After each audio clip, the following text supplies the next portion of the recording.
መሞት አትችይም ይመል። ለምንድን ነው የማልችለው? ለምንድን ነው መሞት የማልችለው? የነገርኩሽ ነው፣ በጭራሽ መሞት አትችይም። እኔ ደግሞ አንቺ ልተውሽ አልችልም። ለምንድን ነው መሞት የማልችለው? እስኪ ንገረኝ፣ ለምንድን ነው መሞት የማልችለው? ምክንያቱም አንቺ ነፍሰ ጡር ነሽ።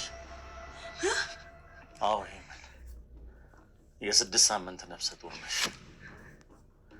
አንቺ ታመሽ ሆስፒታል ተኝተሽ በነበረበት ጊዜ ዶክተሮች ምርመራ አድርገውልሽ ነበረ እና የ6 ሳምንት ነፍሰ ጡር መሆንሽን አወቅን። አይሆንም፣ ይሄ በፍጹም ሊሆን አይችልም። አይሆንም ዳኒ፣ ቆይ ሁሉ ነገር ለምን በእኔ ላይ?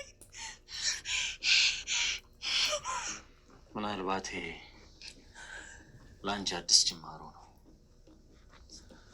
ከምታፈቅሪው ሰው ልጅ ሊኖርሽ ነው። እሱ ባይኖርም የእሱ ትዝታ ዘላለም ዓለም አብሮሽ ይኖራል።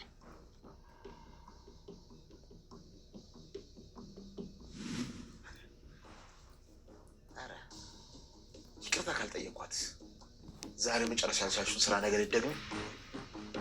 ቆይ እንዴት ነው ይህንን ማለትሽ የማላውቀው? ለመሆኑ የኔ እናት መሆን አትችይም አልሻት አይደል? አንቺስ?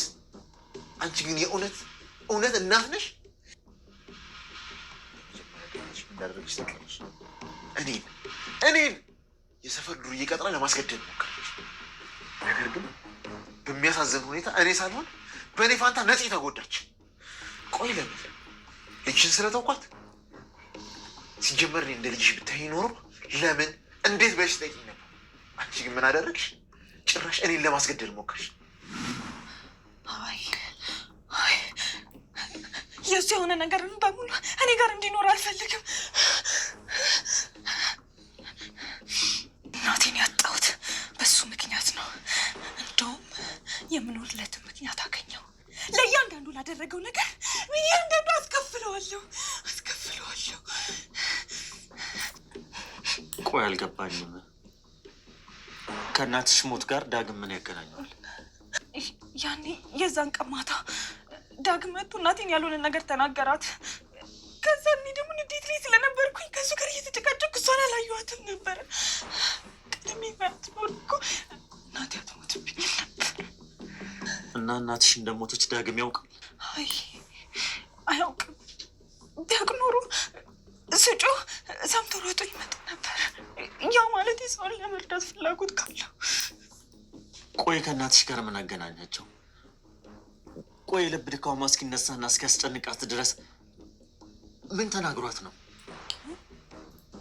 ድካም? ዳኒም ስለምን እያወራህ ነው? ምንድን ነው የልብ ድካም? ምንድን ነው የምታወራው?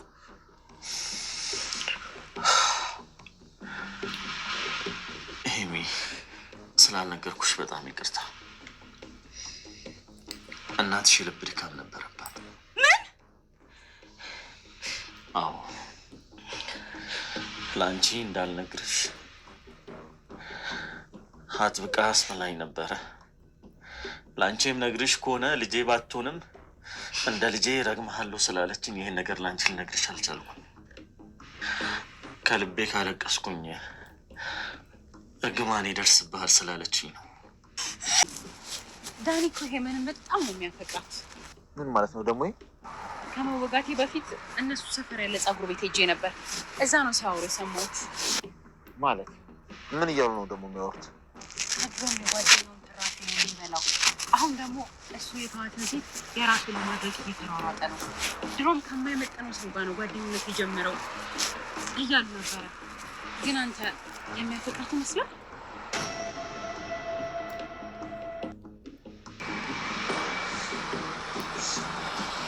የኔ ፍቅር እባክህ ትንሽ እንቀመጥ፣ ደክሞኛል። እዛ ጋ ወንበር አለ።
የኔ ፍቅር አንድ ነገር በለኝ እንጂ እባክህ፣ ደክሞኛል፣ እንቀመጥ። ትንሽ አለፍ እንዳለን እዛ ጋር ሌላ መቀመጫ አለ፣ እዛ እንቀመጣለን። እሺ እንዴ? ለምን እዚህ ጋር ነው መቀመጥ ያለብን? ደግሞ እስኪ ተመልከት፣ እይታው ራሱ በጣም ነው የሚያምረው። ነፂ በቃ እባክሽን ተይ። ከዚህ በላይ አትግፊ። ምንድን ነው ችግርሽ? ሰላም ጤና ይስጥልኝ። ውድና የተከበራችሁ የቻናሌ ተከታታዮች እንዴት ናችሁልኝ?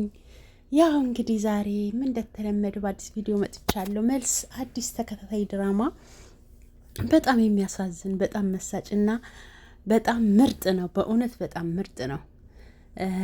ህይወት በቃ ሰዎችን ወደየት መንገድ እንደምታስሄድ አይታወቅም። የሞቀ ፍቅር በድንገት ሳይታሰብ እንዳልነበረ ሲሆን በጣም በሚያሳዝን ሁኔታ ህይወት ብዙ ነገሮችን እያሰብን እቅድ እያወጣን እያለ ሳናስበው አቋራጭ በአንድ ሌሊት ጥፍት ማለት በጣም የሚገርም ድራማ ነው እና ውድ ቤተሰቦቼ ተጋበዙልኝ፣ ይዤላችሁ መጥቻለሁ።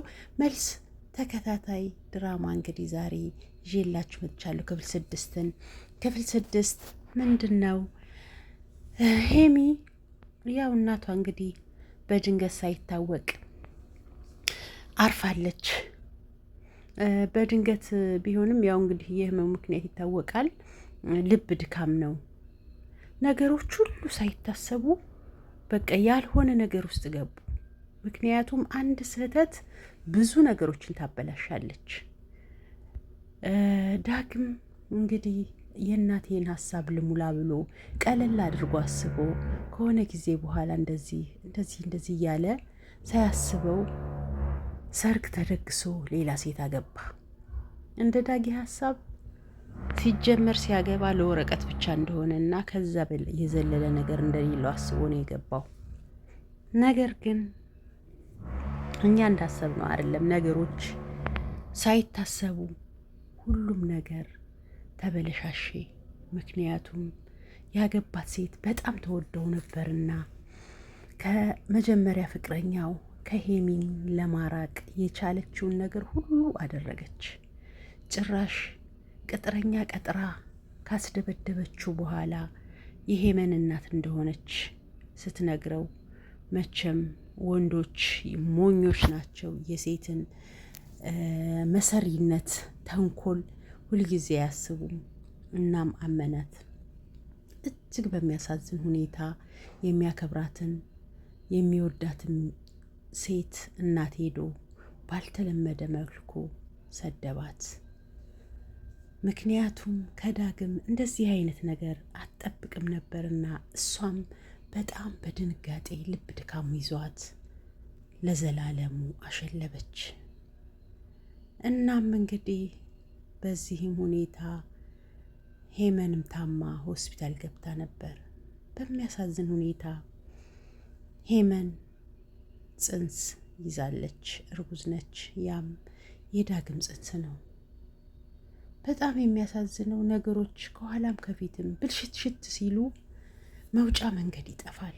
አንዳንዴ በቃ መኖር የማንችል ሁሉ እስከሚመስለን ድረስ ነገሮች ይበላሻሉ። አሁን ሄመን ያለችበት ሁኔታ ይሄ ነው። እናም እንግዲህ ዳኒ ከጎኗ ነው ያለ፣ ሁሌም አብሯት አለ።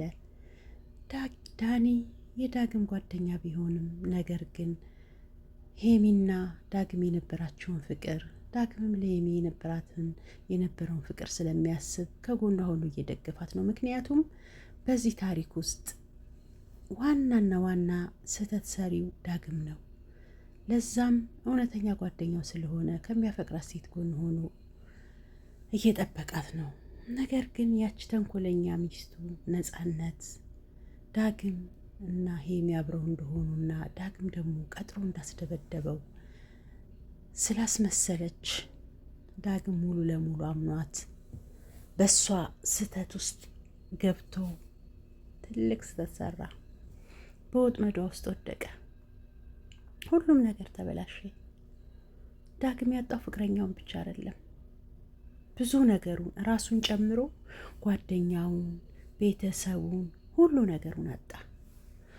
ምናልባት አሁን ዳግም ነፃነትን እንደሚያፈቅራት ነግሯት እሺ ብሎ ከእሷ ጋር እየሆነ ሊሆን ይችላል። ግን እሱ እኮ የለም፣ እሱ ሞቷል።